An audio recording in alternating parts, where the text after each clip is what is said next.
আসসালামু আলাইকুম। সম্মানিত মাছ চাষি ভাই বন্ধুগণ, প্রতিবারের মতো আবারও আপনাদের সামনে নিয়ে এলাম একটি নতুন মাছের ভিডিওতে আপনারা যে মাছগুলো দেখছেন, এই মাছগুলো হচ্ছে 2025 সালের অরিজিনাল থাই পাঙ্গাস মাছের পোনা।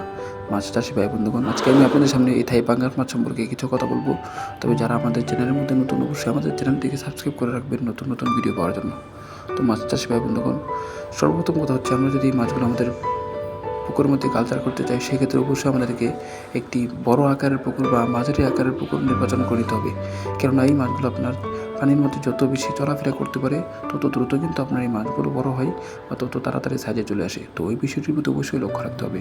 আরেকটি বিষয় হচ্ছে, যেহেতু আপনার এই মাছগুলো আপনার পুকুরের পাড় ভাঙার অভ্যাস রয়েছে, তো সেক্ষেত্রে অবশ্যই আমাদেরকে পুকুরের চতুর্পাশ শক্তভাবে বেয়ে নিতে হবে এবং পুকুরের মধ্যে যদি কোনো ধরনের গর্ত থেকে থাকে, সেই সমস্ত গর্ত আমাদেরকে বন্ধ করে দিতে হবে, যেন পুকুরের মাছগুলো আপনার সেই সমস্ত গর্তের মধ্যে প্রবেশ করে যেন আপনার কালচারের মধ্যে আপনার কালচারের পরিমাণ যেন কম না হয়ে যায়।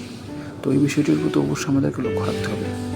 এবার হচ্ছে, আপনার এই পুকুরের চতুর্পাশে, এই মাছের পুকুরের চতুর্পাশে যদি কোনো ধরনের গাছপালা থেকে থাকে, অবশ্যই আমাদেরকে এই গাছপালা কেটে নিতে হবে। কেননা আমরা যদি এই গাছপালা রেখে দিই, তো সেক্ষেত্রে দেখা যাবে পুকুরের মধ্যে পাতা পড়ার কারণে আপনার পুকুরের মধ্যে গ্যাস হয়ে মাছগুলো আপনার ধ্বংস হওয়ার সম্ভাবনা বেশি থাকে। তো ওই বিষয়টির প্রতি অবশ্যই আমাদেরকে লক্ষ্য রাখতে হবে। তো মাছ চাষে ভাই বন্ধুগণ, আরেকটি বিষয় হচ্ছে যে, আপনার এই মাছগুলো আপনারা মিক্সও চাষ করতে পারবেন কিনা। তো আপনারা যদি মাছগুলো মিক্সও চাষ করতে চান, সেক্ষেত্রে কিছু আপনার রিস্কের সম্ভাবনা রয়েছে। কারণ এই মাছগুলোর কাঁটা আপনার অন্য মাছের মধ্যে লাগার কারণে কিন্তু আপনার অন্যান্য মাছের কিন্তু ক্ষতির সম্ভাবনা বেশি থাকে। তো ওই ক্ষেত্রে আমি আপনাদেরকে পরামর্শ দেব যে, আমরা এই মাছগুলো মিক্সও চাষ না করে আমরা এককভাবে চাষ করে সবচেয়ে বেশি ভালো। এবং একক চাষ করলে দেখা যাবে যে, আপনার এই মাছগুলো অল্প দিনে আপনার বড় হবে এবং আমরা 3 থেকে 3.5 মাসে আমরা এই মাছগুলো বাজারে তুলতে পারবো। অর্থাৎ এই মাছগুলো আপনার 2টা থেকে 3টা কেজি চলে আসবে, অথবা 1টা থেকে 2টা কেজি চলে আসবে, যদি আমরা সঠিক নিয়মে এই মাছগুলোকে খাবার দিই। তো এটি হচ্ছে একটি গুরুত্বপূর্ণ বিষয় যে, আমরা এই মাছগুলো যখন চাষ করব, তো সেক্ষেত্রে আমাদেরকে এই মাছগুলোকে খাবার অবশ্যই নিয়মতান্ত্রিক দিতে হবে, যেটি খুব গুরুত্বপূর্ণ বিষয়। আপনি যদি এই মাছগুলোকে নিয়মতান্ত্রিক খাবার দেন, অর্থাৎ আপনি যদি এক নিয়মে খাবার দেন 3 থেকে 3.5 মাস, তাহলে দেখা যাবে আপনার এই মাছগুলো আপনার 3 থেকে 3.5 মাসের মধ্যে আপনার ভালো সাইজে চলে আসবে এবং আপনি বাজারে তুলতে পারবেন। তো মাছ চাষি ভাই বন্ধুগণ, এই বিষয়টির প্রতি আমাদেরকে অবশ্যই রাখতে হবে খাবার দেওয়ার বিষয়টি, যে আমরা এই মাছগুলোকে নিয়মতান্ত্রিক খাবার দেব এবং যে কোনো এক সময়, অর্থাৎ সময় বেঁধে খাবার দেব, যেন এই মাছগুলো অল্প দিনে আপনার ভালো সাইজে চলে আসে। আর এই মাছগুলোকে কিন্তু আমরা খাবার হিসেবে, যেমন ধরেন এই ভাসমান ফিড খাবার হিসেবে দিলে সবচেয়ে বেশি ভালো। কেননা এই থাই পাঙ্গাস মাছগুলো আপনার ভাসমান ফিড খেতে বেশি পছন্দ করে, তো আমরা ভাসমান ফিডই খাবার হিসেবে দেব।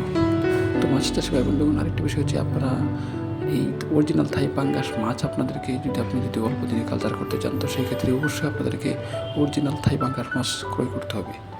তো আপনারা আমাদের ভিডিওর মধ্যে যে মাছগুলো দেখছেন, এই মাছগুলো হচ্ছে অরিজিনাল 2025 সালের থাই পাঙ্গাস মাছের পোনা। আপনারা এই মাছগুলো প্রতি শতাংশে 200 থেকে 300 পিস একসাথে চাষ করতে পারবেন আপনারা। এবং অর্থাৎ যে কোনো আপনার প্রকারের পিস আমাদের কাছে এই মাছগুলো রয়েছে, অর্থাৎ যে কোনো ক্যাটাগরির আপনারা কিন্তু এই মাছগুলো যে কোনো সাইজের বা যে কোনো ক্যাটাগরির মাছ আমাদের কাছ থেকে সংগ্রহ করতে পারেন, এই অরিজিনাল থাই পাঙ্গাস মাছের পোনা। তো এই অরিজিনাল থাই পাঙ্গাস মাছ ছাড়াও আমাদের কাছে নানা ধরনের মাছ রয়েছে, যেমন মৃগেল, রুই, কাতল, পাবদা এবং দেশি মাগুর, দেশি শিং, ভিয়েতনামি কই, ভিয়েতনামি শোল মাছ এবং আরও অনেক প্রকারের মাছ আমাদের কাছে রয়েছে। অর্থাৎ বাংলাদেশের মধ্যে যে সমস্ত মাছ আপনার চাষ হয়, সমস্ত ধরনের মাছ আমাদের কাছে রয়েছে। আপনারা কিন্তু চাইলে আমাদের কাছ থেকে সংগ্রহ করতে পারেন এবং আমরা এই মাছগুলো কিন্তু সারা বাংলাদেশের যে কোনো প্রান্তে হোম ডেলিভারি দিয়ে থাকি। মাছ চাষি ভাই বন্ধুগণ, আমাদের ভিডিওটি ভালো লেগে থাকলে অবশ্যই আমাদের চ্যানেলটিকে সাবস্ক্রাইব করবেন এবং মাছ সম্পর্কে যে কোনো তথ্য পরামর্শ জানতে চাইলে আমাদের হোম স্ক্রিনে দেওয়া নাম্বারে যোগাযোগ করতে পারেন। ধন্যবাদ সবাইকে।